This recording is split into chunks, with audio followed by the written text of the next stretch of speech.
Shut up and sit down. The current state of politics is unsustainable, politically, economically. You still have distrust there. We all come from very different places. Man, we don't want the government to do a damn thing. You deserve better. People have to have the information in front of them. It is about supporting, platforming, and assisting the people who are out here actually doing the fight. There you go. Like, just promote people who are doing something. Volunteer to work with people who you like. And take an issue that's important to you and do something. You are part of that declaration against tyranny. This conversation gives me a little more hope for the future. The one, the only. Fight for liberty. This is the cherry on top.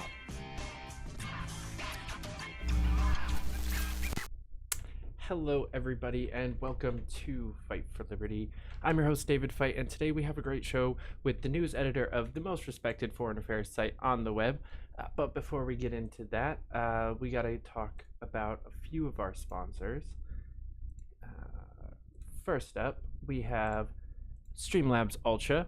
If you are looking to put out some high-quality content of your own, like this show, go on over and download Streamlabs. It's a great service that combines all of what you need from basically OBS, Restream, Shopify, and Canva together in one service for a price that's lower than almost all of those things. So the open broadcasting system that's native to your desktop gives you basically everything OBS does with multi-streaming and a guest camera function built right in. And the online dashboard helps you create logos, thumbnails, overlays, a merch store, and a website, and so much more, all with templates and great things that you can work off of, so you're not just kind of going in blind. And all of that is just $19 a month or $149 a year. Like I said, that's less than Restream or Shopify just by themselves.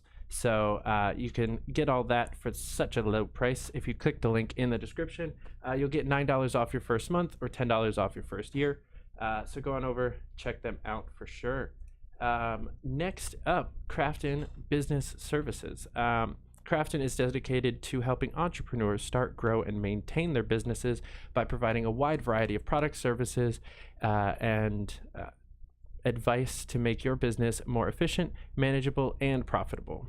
And their newest service is an affiliate marketing program. So we're helping support independent creators and spread their clients' message all at once. So if you have a blog, website, podcast, or popular social media account that you're looking to monetize, you can go to crafton.us/get-sponsored and sign up today.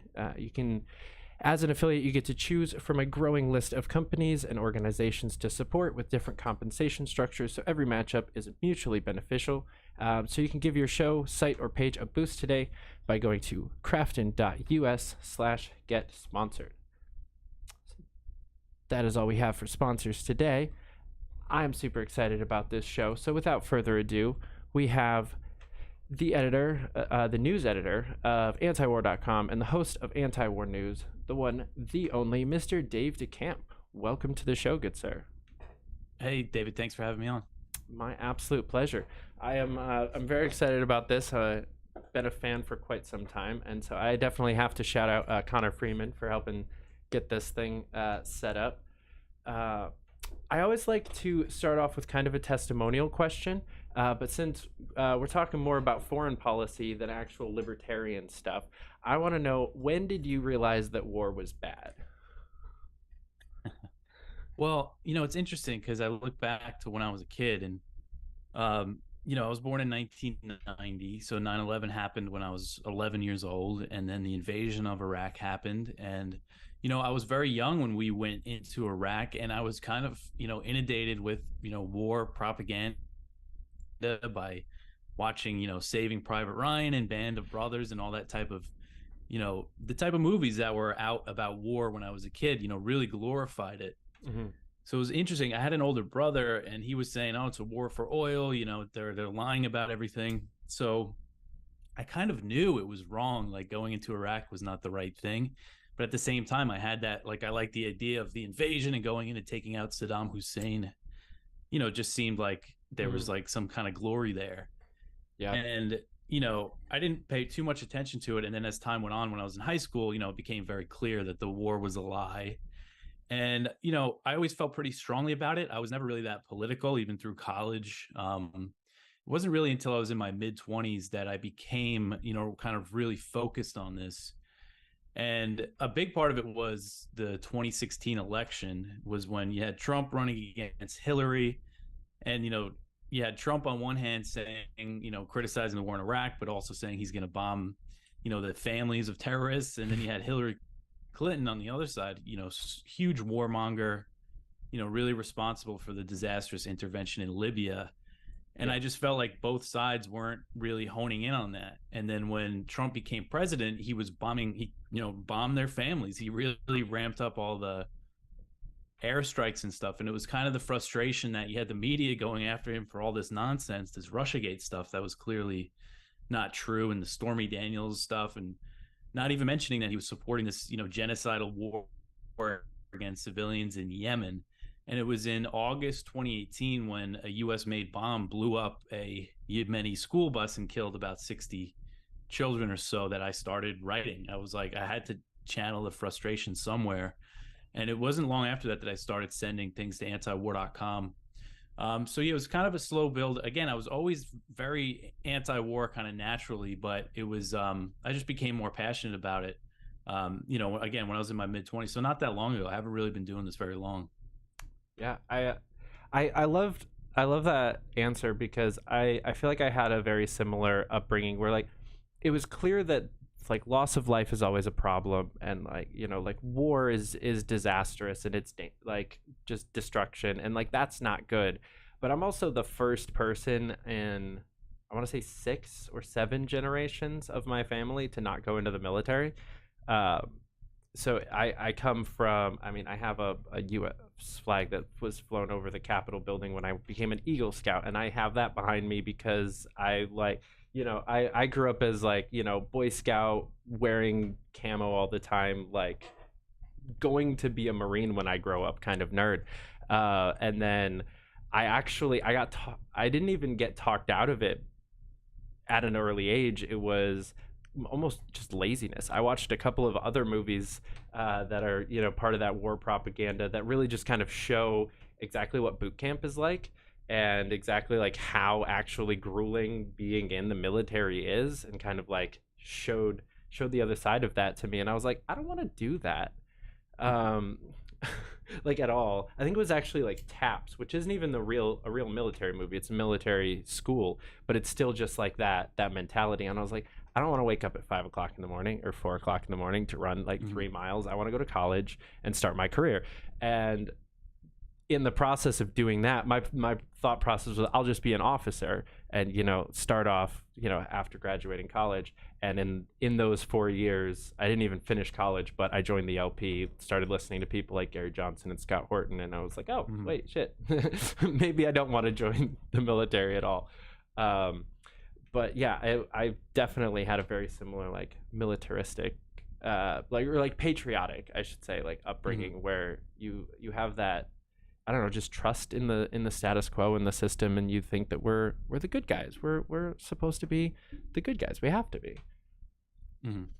Yeah, it's interesting because, again, when I was in high school, like, I remember I would watch things on TV about the war in Iraq, and, like, I knew at the time that it was wrong. It just wasn't what it was made out to be. But I still I actually thought about joining the military a lot when I was in high school. And I ended up going to Maritime College, which is in New York, to get my Merchant Mariner's license. And it's like a regimented school. And my plan was to do ROTC there, probably Naval Reserve, just to kind of get the money. Yeah. But then I got a taste of the regimented lifestyle, like waking up at 5 a.m. and running. And I was like, yeah, no, this is not for me. Yeah. So I finished school there. And by a year in, I was like, yeah, there's no way I'm joining the military. So yeah, but it was always something, I wanted to go out on ships. Like, I had kind of that desire to, like, go out, on some sort of adventure when I got out of high school. And luckily I did it in a civilian way. Yeah. And then it was, you mentioned Scott Horton, because I kind of came from the left, because when I was a kid, I was in high school during the Bush years. And to me, just from what I saw, the anti-war people were leftists. So I kind of fancied myself a leftist, even when I began writing for Antiwar.com. I was never like a socialist or a communist or anything, but that's just kind of what I identified with. And it was listening to Scott Horton and his countless hours of podcasts that, turned me into a libertarian. And, reading Rothbard, again, this all wasn't that long ago. I'm 33 now. This was like, what is it? It's 2023. So this was like 2018 that this all transformation happened for me. Wow. And it was a big transformation. And, it's kind of hard sometimes to really change your outlook. And it was funny because I was working for the city at the time. I worked on the Staten Island Ferry, and it was a city job. And I became like a libertarian as I was working the city job, and just kind of became like a Ron Swanson, kind of like, awesome. I have no, incentive to do my job today. My business partner lives on Staten Island, so I love the ferry. It's cool. I tell people anytime that I get the opportunity to run into a tourist who's about to go on the Statue of Liberty ferry, and they're not gonna actually spend time on the Statue of Liberty, they're just doing the one that goes out and around, and they're about to pay $30. I'm like, bro, take the Staten Island ferry. You'll get just as close, get all the pictures. It'll be $250, and then you can get some good pizza in Staten Island and come back. So much better. Yeah. Yeah, I love. Yeah, it was cool work. Going past the Statue of Liberty every day when I was working there. It was, I definitely appreciated the view even while I was there. Yeah, man, I'm a little bit jealous. Not gonna lie. I love that you said that Scott Horton made you a libertarian, because I've honestly.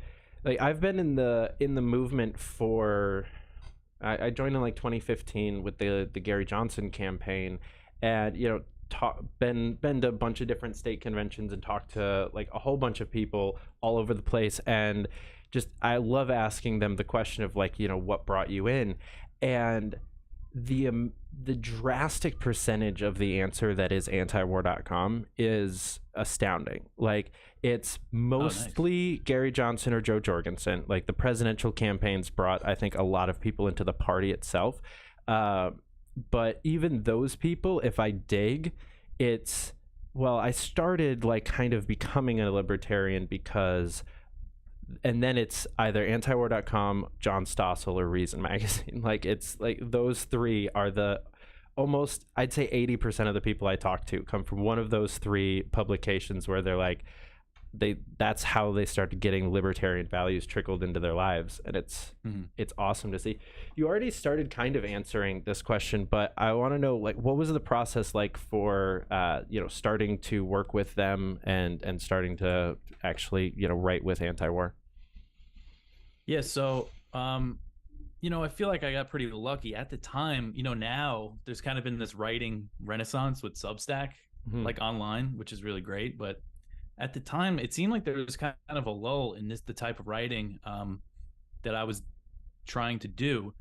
And I basically just started sending, blog posts is essentially what they were to antiwar.com, and they would publish them. I would write once a week. They would publish them on the blog. And then one day, Eric Garris, who runs antiwar.com, he never gets any credit, but he founded it in '95 with Justin Raimondo. And he's been running it ever since, and he works pretty much every day, all day, to keep it going, keep us funded, which is really the biggest job. But anyway, he called me up and said, that he really liked, he said, I wasn't the best writer at the time. He basically said that I kind of align with their, point of view pretty well. And again, it was Scott. Then I started working with Scott because he was the opinion editor at the time, and he was helping me out with kind of some small basic writing things that I wasn't very good at. And I always wanted to be a writer, since I was a kid. So, I was very excited to do it. So I just went really, very hard at, I just put so much focus into it outside of my job on the ferry. And I think that's kind of what they appreciated. I remember at one time, Scott said, he's like, I'm spending time with you, not because you're a good writer, but because you're consistent. And it's and the consistency, because now that I've been working for antiwar.com for a while, you see people, and it's not, it's because people have a lot of stuff going on, but people kind of try to break into this and give up after a short time. Yeah. And I was lucky enough that I just had the motivation, and my wife, my girlfriend at the time, she actually went to school for journalism because I was talking to her about it. And she never really did anything with it. That wasn't her career. And I said, I was thinking maybe I should go back to college because I really wanted to be a writer.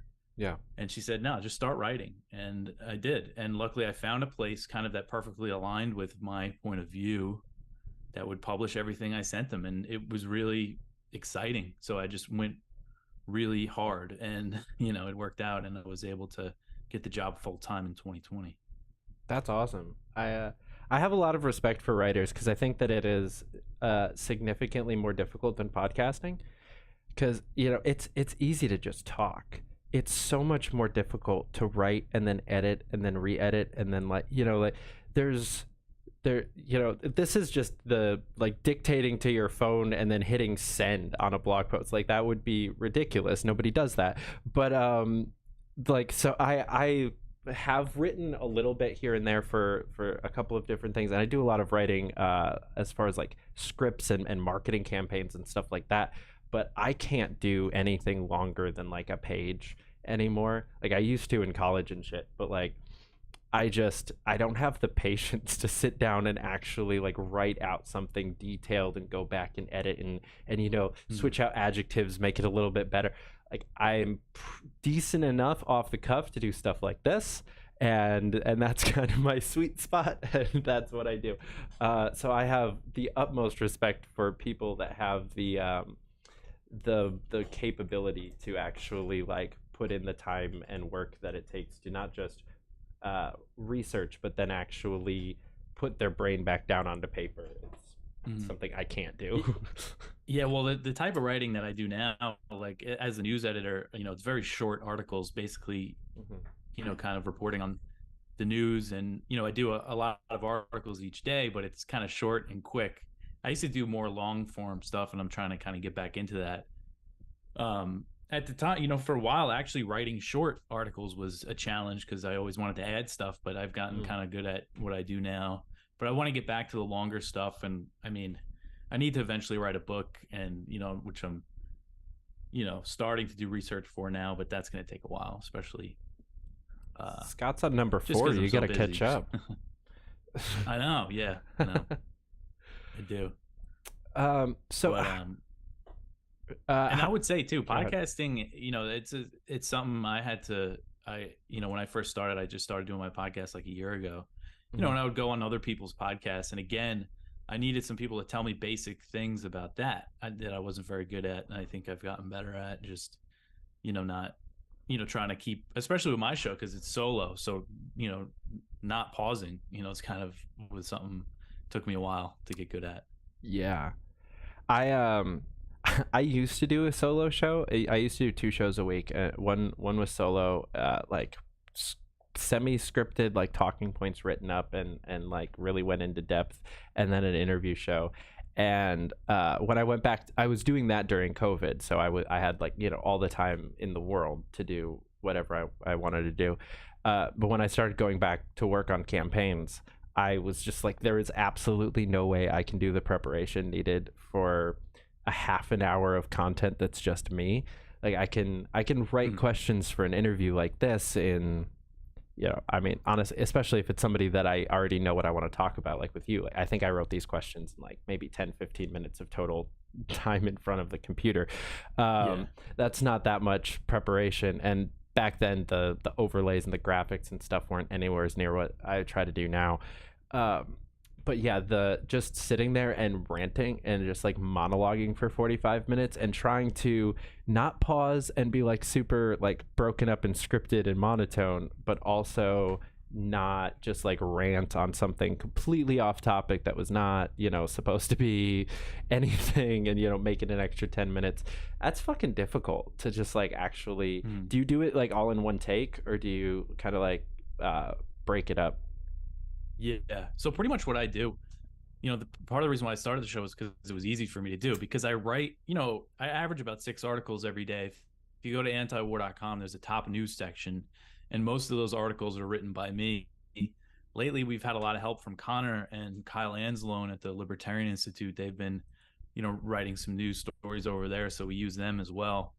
So we have that part of the page, and basically my show is I just go over mostly things I wrote, so it's pretty easy for me to discuss, you know. And I just do it in one take and upload it at midnight, and then it's, you know, kind of a morning news show for people.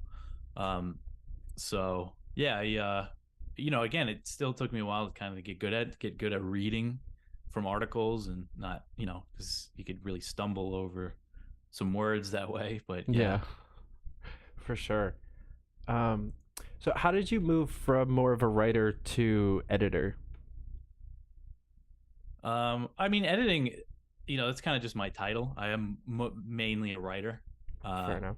You know, I do edit some other stuff, but it's just kind of my title at the site. But my primary job is writing. Fair enough. And I do design, you know, pick the order of all the news. You know, one big thing we do is we sort through like hundreds of news articles every day. And I pick out the things worth writing and the other things that are worth putting on the page, you know, the lower section and stuff. So that's a big part of it. It's kind of arranging that. How do you go through that process? What's your mindset of, you know, what topics are get the thumbs up versus the thumbs down? Yeah, so Antiwar.com, you know, it's a foreign policy news and opinion website essentially. So all the news we're looking at is kind of the world news, the foreign affairs, and, you know, obviously we're from a very American, you know, Western, you know, non-interventionist point of view. So our primary focus is areas where the U.S. is involved, or, you know, countries or governments that are backed by the U.S. And that's been that's what we do. That's our editorial line is, you know, we are anti-war, non-interventionist Americans. And, you know, that's why we focus so much when it comes to the Ukraine war on the U.S. involvement, what the Ukrainians are doing, you know, not so much what the Russians are doing, because you can get that everywhere else. And for being, you know, kind of having that consistent viewpoint with all these conflicts, we get a lot of, you know, have gotten a lot of crap for that from people. They say, oh, why don't you, you know, focus on Russia, on Russian war crimes? It's like, again, you know, I'm American. I don't want my government involved in this war. So we're, you know, focusing on that and providing critical coverage of U.S. involvement there. And another thing I'm trying to focus on a lot is China, because there's this big Cold War now with China, and there's all these different flashpoints for war, which I think a lot of people don't understand. In the South China Sea, of course, Taiwan is a big one. Also with India and China, and, you know, the U.S. is really going through this big military buildup over in the Asia Pacific that I try to cover. And then, of course, the wars in the Middle East and the drone strikes in Somalia that nobody really covers. You know, I look at Africa Command, which is the U.S. military command in Africa. They put out press releases that say they just bombed Somalia, and it doesn't get any coverage. Like, a lot of times there's virtually no coverage in English language media. So I make sure to cover that just so people are aware of that fact that we're bombing Somalia. Yeah. That's one of the things that I think makes, I mean, it is what makes you guys who you are, is the fact that you guys cover everything that you aren't going to hear elsewhere. And it's been around for so long that it's just the consistent place to hear, not the right wing spin on something, not the left wing spin on something, but just the, what the fuck are we doing, guys, spin on something, which is really what I feel like the most, not even just like anti-war activists, but just like most Americans wanted that opinion. And that's why we were also lost in the Iraq wars, because we never got that opinion. I mean, antiwar.com existed, and there were people saying that kind of stuff, but it wasn't as popular and, you know, as readily available as it is now from people like yourself. And, you know, we were just getting the spin that either Fox or MSNBC was giving us, and that's all we could really run with. And, you know, that was a terrible narrative. And there's a lot of people still stuck in that now, but I think, you know, not just anti-war, but, you know, there's also like people like Russell Brand or Joe Rogan who are definitely, you know, giving credence to these other opinions and these other ideas that are not just like, well, who should we bomb next? Yeah. I actually went on Russell Brand's show twice. I saw that, which was pretty awesome, which is kind of crazy. And I watch his show sometimes, and they pull up articles from antiwar.com, which is pretty crazy to me. But yeah, we are kind of going through this, you know, new media, you know, thing that's happening. So it's going to be harder, you know, to sell wars. I mean, there's a lot of, even though, if you look at the votes in Congress when it comes to the U.S. being involved in Ukraine, it's pretty across the board that most people support it. But it does kind of seem like there's much more popular opposition to it. And I think that has a lot to do with just what the media landscape is now. Yeah, for sure. It is really fun to see people like Russell sharing antiwar.com stuff. It's great. I always base on his name. The comedian from Arizona. Is constantly sharing like Mises Institute and antiwar.com stuff, and it's like this is awesome. I know Rob Schneider does that one. Thank you. That's the name. I know he's from Arizona. Yeah, that's so funny to see that, because I know him as like the guy from Adam Sandler movies, right? And he's like friends with Jeff Dice. It's pretty cool. Yeah, I think, and those are the people. I mean, that's how ideas really spread, as you get popular people sharing them. Yeah. It's been a nice kind of renaissance in people being able to share their political opinions. I think that for a while, I mean, we went through that whole phase of like, Gen X superiority of, you don't talk about religion and politics. It's not polite. It's not, it's just not what you do. And then I think the left kind of bucked that first, and you had, a lot of like Hollywood and music, art kind of industries. A lot of those people started talking about kind of around like the Occupy Wall Street era of a lot of those issues, and then into kind of like the racism and stuff like that. And now the right / libertarian / independent, like the rest of popular people are finally being like, wait, I can do this too, right? Like, I can talk about Rothbard now, right? Like, is that okay? And it is okay. And they're getting like, I mean, some people are getting heat for it. I mean, I've seen Rob Schneider get mad heat for being associated with Dice and just the word Mises, given its connotation to some people on the internet now.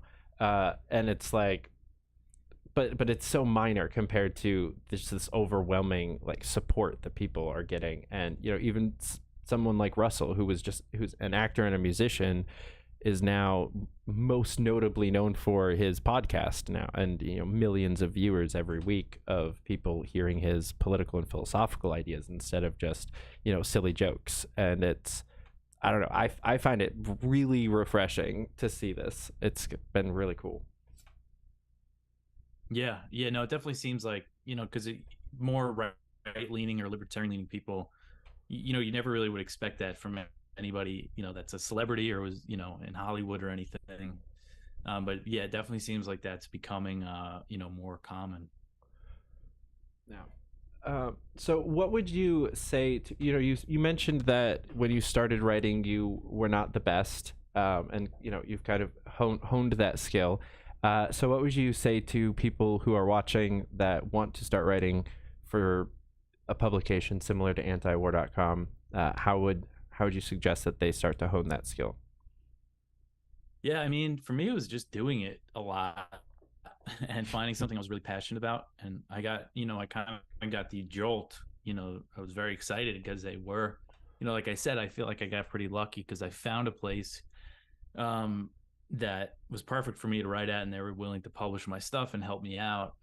And right now it's kind of, at the time, they weren't getting many submissions.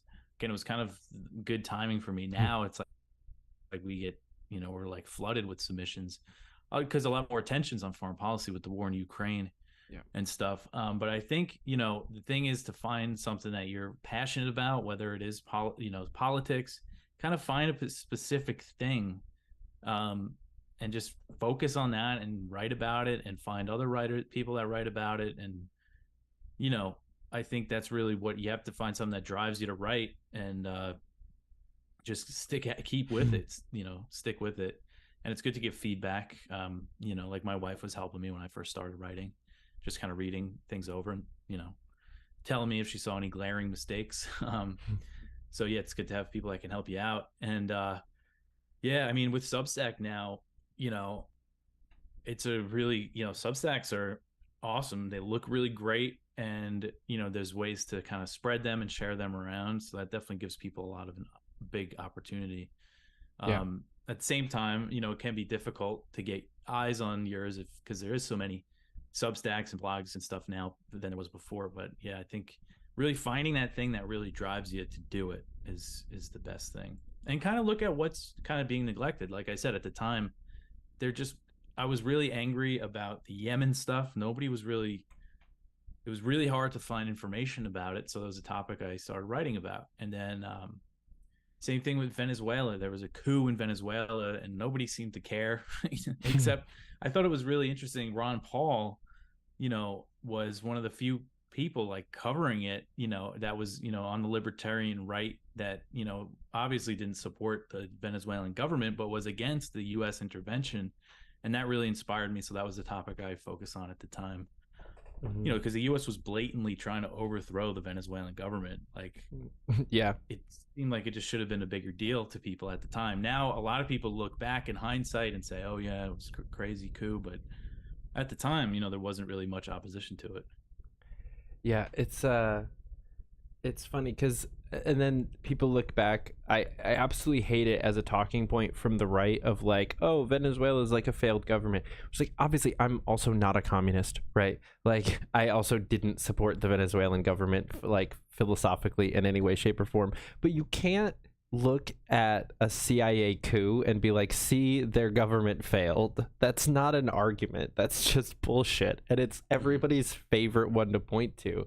And it didn't fail. It was actually like, it wasn't terrible until we stepped in. It was, I mean, there were problems. That's a vast conversation, but like, it wasn't a failed communist state. We literally staged a coup. Like, yeah, and then put an economic embargo on the country. Yep. And sanction their economy into the ground. And yeah, like you said, there were problems, and it was certainly that's what happens with more socialist governments, but it wasn't, it's not the way most people think of it as. And they're not, I mean, they're definitely socialist, but they're not that much more socialist than a lot of countries in Europe. But those countries in Europe have the backing of the US and the US dollar. And, we foot the bill for their military and defense and stuff. So they're able to survive. Yeah. I do want to touch on, you mentioned China earlier, and I want to touch on that a little bit because I didn't actually watch the GOP debate because I have better things to do with my life, but I've obviously watched a bunch of clips, and it was disturbing to see everybody say, I'm anti-war. We should go to war with Russia. We should pull out of Ukraine so that we can invade China instead and like militarily defend Taiwan. We need to prep for that battle. Like that's their whole reason for being anti-war, is just because they're pro another war. Why do you think that this like kind of divide and conquer, where one side's anti-Russia, the other side's anti-China, is actually like working on people? Yeah, I mean, it's almost like the perfect situation for the CIA. They probably couldn't have thought of a better way to divide, Republicans and Democrats. You have one side wanting to support a proxy war against Russia, and the other side, unfortunately, the Republicans that oppose it in Congress, most of them at least, oppose the being involved in Ukraine because they want to focus on Taiwan and China. And what's happening right now with Taiwan is that the U.S. military, if you look at what they're saying, like U.S. military leaders in the Pacific, they're preparing for war with China, a direct war, not like a proxy war in Ukraine, to defend Taiwan, which is insane because China has nukes, not as many as Russia, but they, have a few hundred. And, the conventional wisdom since the Soviet Union got nukes was that we can't go to fight a direct war with another nuclear armed power. But that's like just going away. And the concern about nuclear escalation isn't there. There's all these war games that these think tanks have been conducting about what a battle over Taiwan would look like. And they never, take into account the risk of nuclear escalation. But what they do take into account is the fact that the U.S. in just the first few weeks is going to lose a ton of ships, aircraft carriers, planes, thousands and thousands of Americans would die. That's kind of what they all concluded. And that's a battle that the U.S. hasn't seen since, World War II. So it's going to be a disaster. And you mentioned the GOP debate, and most of them on the stage actually did support continuing everything with Ukraine, but True. except for what's his name? How do you Vivek. say his name? Vivek. Something Vivek. like that. Yeah. So his whole thing, and now he's been tweeting and writing articles in the Wall Street Journal about it, is, you know, I'm the only one that's going to commit to defending Taiwan. You know, I'm going to do away with strategic ambiguity, which is the policy that the U.S. doesn't say whether or not it would defend Taiwan. So he's kind of being painted as the anti-war candidate, but he's saying he wants to commit to going to war with China over Taiwan, which is, you know, really crazy. And his, you know, DeSantis, I think he's kind of paid some lip service to ending U.S. involvement in Ukraine because, you know, if you look at polls, it's really interesting that most Republican voters are against the U.S. being involved there, which is really good. And DeSantis is paying lip service to that, but I don't have any faith in him ending it. And with Trump, you just never know what he's actually going to do. I mean, he says he'll end it in 24 hours, but, you know, who knows? They're all on that stage. They were all in agreement about China being the big threat, the number one threat. I loved. I just rewatched the Mike Gravel clip from, I think it's the 2008 Democratic debate, where they asked the question of, like, other than Iraq, who's our biggest or the biggest threat to the U.S. And his answer is like, none.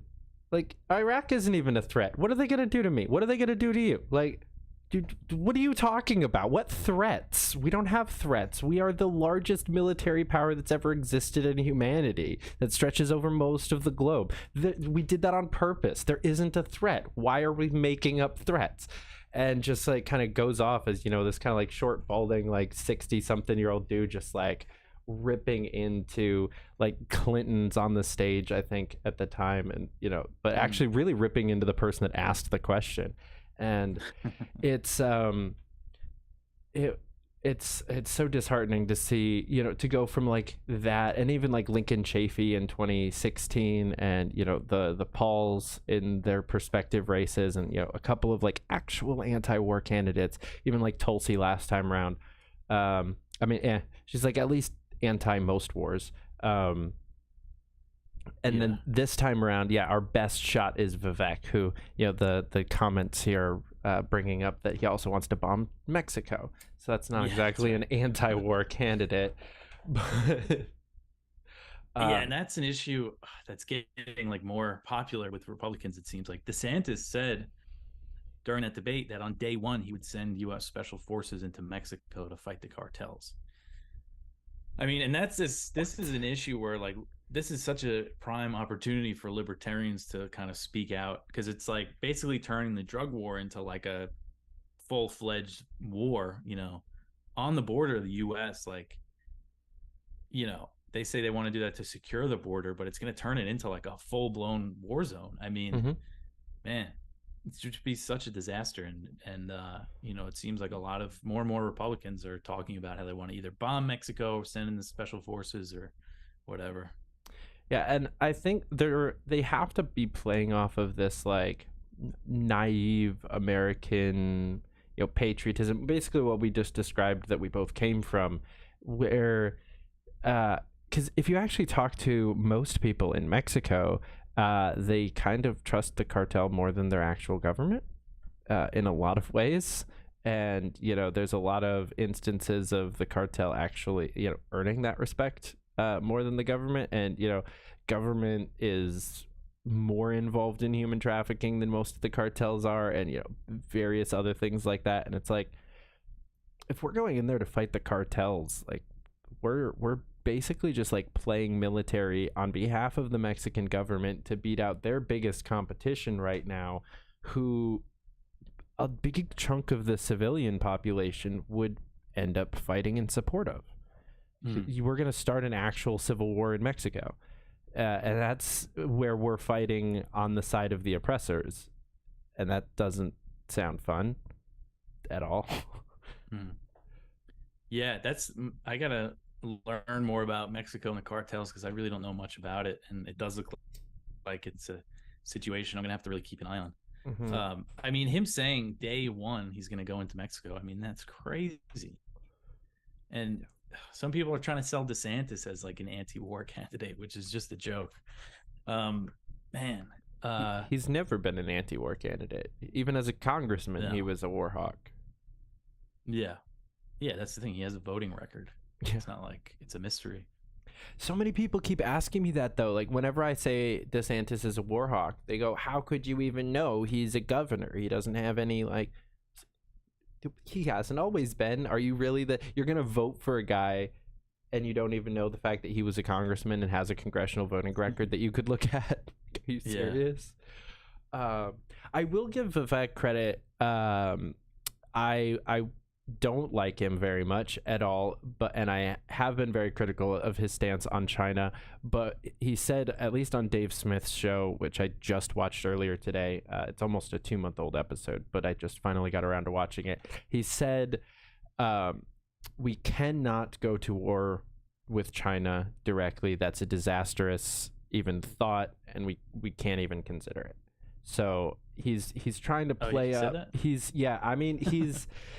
playing like he's still playing lip service to the whole, China's the biggest threat thing, and we need to protect Taiwan and all of this other stuff. But he very loudly said that he was trying to do it in a way that would avoid an actual all-out war.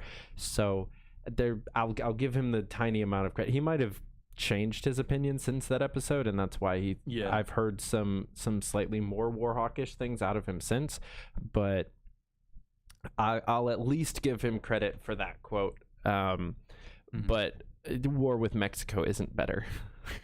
Yeah. And I know, so what he's saying with Taiwan, he's saying that he will commit to defending Taiwan. And he's saying this is the only way to avoid war. But if you really understand, the situation, committing to going to war with Taiwan, changing the one China policy, which probably seems silly to a lot of people that we don't recognize Taiwan as a country.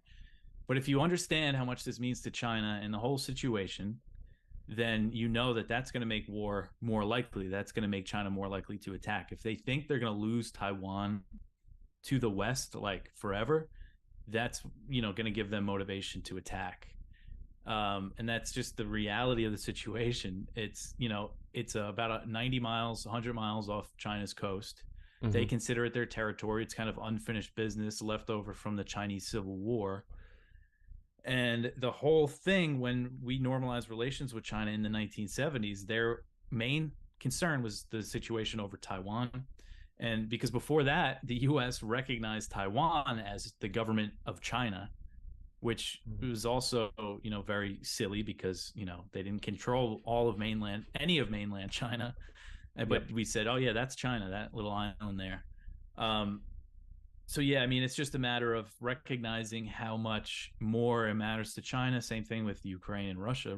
Ukraine matters much more to Russia than it does the U.S. And if people really understood the situation over Taiwan, if the U.S. backed down and kind of fostered diplomacy between Taiwan and China, that would put off an invasion. That would give, really ease tensions. Because a lot of people, the China hawks focus on the polls in Taiwan that say, nobody wants unification with the mainland. They don't want to be part of China. But they ignore that. Most polls, show 85%, 90% of people in Taiwan favor the status quo. They don't want anything to change because they know if they have formal independence, that'll, provoke a war with China. And they also don't want to be part of China, but they just want to keep the situation the same. So why don't we listen to them? Is my argument. Yeah, and I think this is where the people that call us like pro Russia, pro China, whatever are gonna they'll clip this soundbite, I'm sure. But there comes a point where Russia and China are both like very tyrannical, terrible governments, right? That are, we can agree on that, but our major allies are not much better. There are more people rioting in the streets of Paris than there have been in Moscow or Beijing in years, and we don't give a shit about that. Those are the people that we're allied with. They're the weaker militarily and economically, and we're backing them to keep pumping up NATO. And there comes a point, I don't know why we don't just like yeet NATO and join BRICS. Like just be like, okay, Russia, China, US, India, the four of us run the world now, and just like fuck Europe. Yeah. I don't know. There's a solid like economic argument to that. Yeah. India is an interesting one because India is kind of playing both sides. So one thing I've been covering too is, do you remember in 2020 there was like a clash between Chinese and Indian troops at their border in the Himalayas? Yeah. And 20 Indians died. I think 4 Chinese died. And that was pretty scary because they're both nuclear powers, but the troops that are deployed to that region, that disputed border, way up high in the mountains, they're not deployed with guns, so they were just like fighting with sticks and stuff. But after that, the US signed this new, military cooperation deal with India to help them with surveillance and to help them keep an eye on Chinese troops. And there were reports that there was another clash in 2022, and the US apparently provided India with intelligence on the border there. So the US has really been increasing military cooperation with India. But then on the other hand, after Russia invaded Ukraine and the US led this big sanctions campaign on Russian oil and stuff, India became, this huge buyer of Russian oil. And, they buy a lot of Russian military equipment. And at first the US was like threatening them with sanctions, but then they backed off because they realized, if they want India on their side against China, they can't, go after them for this stuff. So it's just interesting to see the way India is like maneuvering, and they're now the most populous country in the world. They surpassed China. And I would bet, let's say we survive this Cold War with China and Russia, in about 50 years, India will probably be the next enemy. We're going to help them build up and then turn around on them, just like we did China. Yep. I don't see any other way. It's pretty much the only thing we know how to do is prop up our enemies to then go after. Because we have to have something to spend the military money on now, which is propping up countries. And then we have to be like, oh no, and then spend that money fighting them and then repeat. It's great. Endless money. Yeah, it's amazing. I mean, you see Australia is just following the US lead on China, and Australia and China are, China is Australia's biggest trading partner. They live in the Pacific, Western Pacific, and like they're just going along with it. They're sending ships to the South China Sea. There was some Australian like comedy show, I forget, that had like a sketch about this where they're like, so we're sending warships to the South China Sea to protect trade, and China's our biggest trading partner, so we're protecting our trade with China from China. And it's like, that's what the Australians are doing right now. And it's just like, I don't get why they're going along with it, but they're kind of basically they are a US client state, Australia. So you mentioned kind of the sleekness of Substack and how it looks, and there's kind of a couple of other websites similar. I've always appreciated how just like very like cut, dry, and simple antiwar.com is compared to some of these other like fancier blog sites. Why do you think that it's able to still get the reach and the respect that it does without flashy ads and videos and stuff like that? Yeah, well, we are actually working on an update. It's been too long. But it's still going to be kind of simple, but it's just like going to be, right now you can't really, it's not like dynamic, like on the phone. And the reason why it's taken so long is just because it's such a big website. The archives are huge. Everything is just going to take a while. And I think actually it's going to help with our reach because, the biggest thing I've noticed in like, if antiwar.com is mentioned on a big show, I've noticed in comments, people are like, that website looks like it's from 1999. It's like, well, it kind of is. So I think it's really going to help us when we get this done, which should be relatively soon. And it's going to make things a lot easier for my boss, Eric, who still, builds things using like HTML. There's just such a simpler way. It's going to save us a lot of time.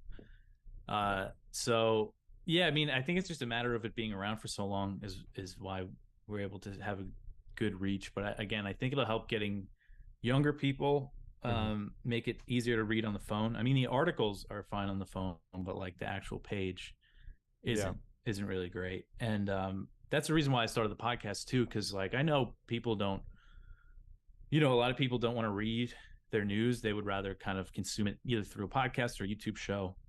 So, and through that, I've gotten a lot of people that, never read Antiwar.com and now listen to the show every day. And that's really cool, kind of trying to, connect with new people. So nice. Yeah, I'm definitely one of those people that I will watch your show significantly more often than I will read your articles. That is for sure. Because especially the way that you kind of, just like you said earlier, just kind of your daily news show is something that I was actually just talking to my marketing person, because we're redoing the logo for the network, and we're talking about like how much there's just this demographic of people that desperately miss being able to watch the 5 or 9 o'clock news, but they know that the 5 and 9 o'clock news are complete bullshit now. They've taken the red pill and they've woken up to the fact that the corporate media is bought and paid for, but they still want that. They still want their Walter Cronkite or their whatever, the person that's just gonna. It's nice being able to just turn on the news. I still like watching like local news. I enjoy. Sometimes I like the local news for like the fluff pieces. It's kind of the BS stuff, but it's like I kind of want to hear about somebody's 99th birthday and like, they got to, see the picture of like the 6 generations or whatever. Like, fuck it, that's cool. It's like the oldest person in the county or whatever. Like, that's cool. But to my point, like it's nice to have kind of still that bite-sized just go through the topics, kind of like top 5 at 5 style news show that isn't bullshit or bought and paid for, and like we were saying earlier, is just consistently the why are we doing this voice as far as foreign policy goes. It's nice. Like, thank you. Thanks, man. That's good to hear. I'm gonna try to, there's ways I want to kind of up the production value for the video, because I made it in, keeping in mind for more like the audio listener to put it on in their car on the way to work, and that's how most people listen to it is the podcast. But I want to make the YouTube kind of just like, I don't know, there's ways I could make the production a little better, I think. Yeah. So I just but yeah, I'm just happy to be doing it.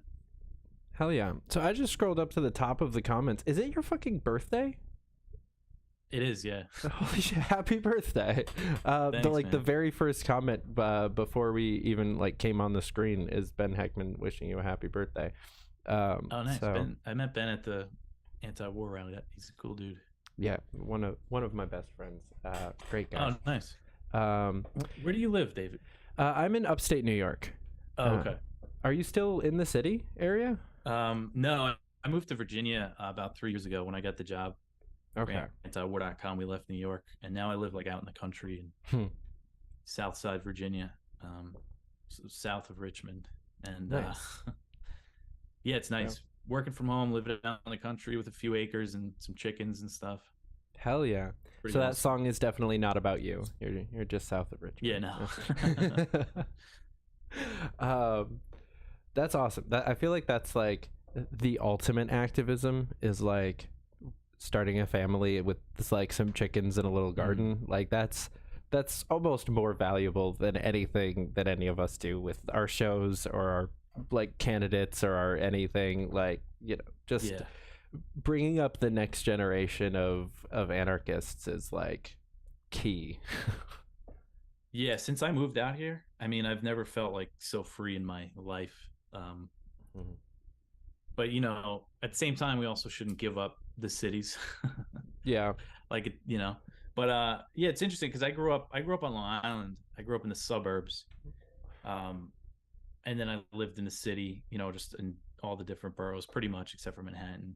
Nice. And then moved down here and buying this house out in the country. It's like so much cheaper down here. I never thought I'd be able to buy a house like this, and like my mental health and like it's just so much better for me to live out here, and I never really realized it. Yeah. I got lucky when I lived in the city. I lived in the city for almost 5 years, but I was able to come back upstate. My parents live in bumfuck nowhere, just north of Syracuse. So like dead silence, just like crickets and birds chirping kind of thing.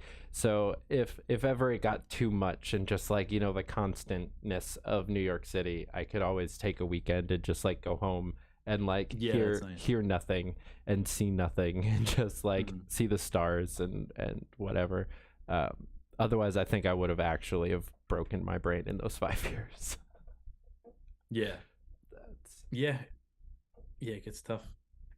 Especially with COVID. I mean, we kind of fled New York because of COVID. My wife had a business and she had to close it.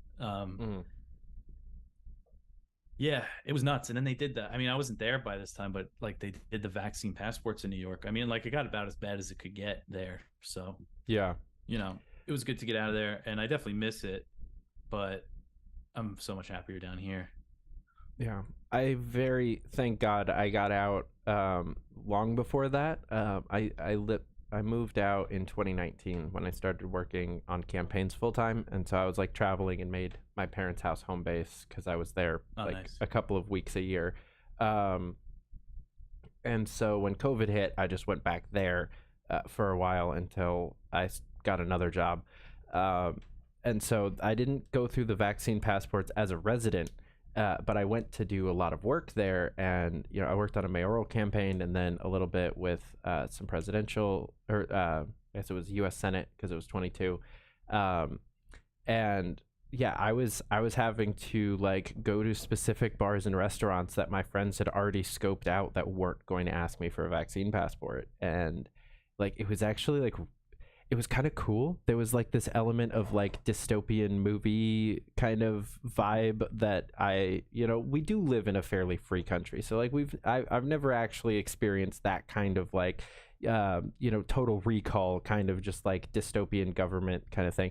But having to, those like kind of whispers of like, is this the place? Is this like, are we going to be okay? Like, and like, it was nuts. And I was traveling with Spike a little bit, and so we were definitely, he's fairly publicly not vaccinated because of health conditions, and he's very public about that. So we had to be extra careful because somebody could very easily like look it up. We couldn't lie or anything like that. There were a couple times where I was like, oh, I just don't have my thing on me, but he refused to do anything like that. So it was crazy. And then I went to like Texas and Nebraska and Idaho, and it was just like COVID didn't even fucking exist. But before we wrap up, I want to give you a chance to tell people how to find your show, how to find your articles, shout out all the things. Yeah, so all my writing is at antiwar.com, again in the news section. That's most of my work. And then the show, it's called Anti-War News with Dave DeCamp. It's on YouTube, Odyssey, Rumble, and wherever you listen to podcasts, you can download it. And it's actually our fundraiser at antiwar.com, which I should mention. So if you want to help us out with that, we have a letter from John Mearsheimer today asking people to help support us, which is pretty cool. So go check that out, antiwar.com/donate if you want to support us, and follow me on Twitter at DeCampDave. I've been trying to do like the full article thing on Twitter, which I have mixed feelings about, but it seems like, there's people that are going to read it that wouldn't read it elsewhere. So why not? Hell yeah. Just put everything I can on there. Hell yeah. All right, guys, you heard him. Go antiwar.com/donate. Support the awesome work that they're doing over there because it's fucking fantastic. And then come on back here next week. We've got Judd Weiss. He's going to talk about how he went from running with John McAfee to selling mushrooms legally in all 50 states and getting psilocybin into people's households. And then we've got Dave Smith the following week. So it's got a decent lineup. I'll even mention it's Austin Peterson and then Pat Ford the following weeks after that. So I'm stoked about the lineup we've got. So go follow all the things, do all the subscribing. Check out Dave and everything that he's done, and the rest of the team at antiwar.com. And until then, keep up the fight.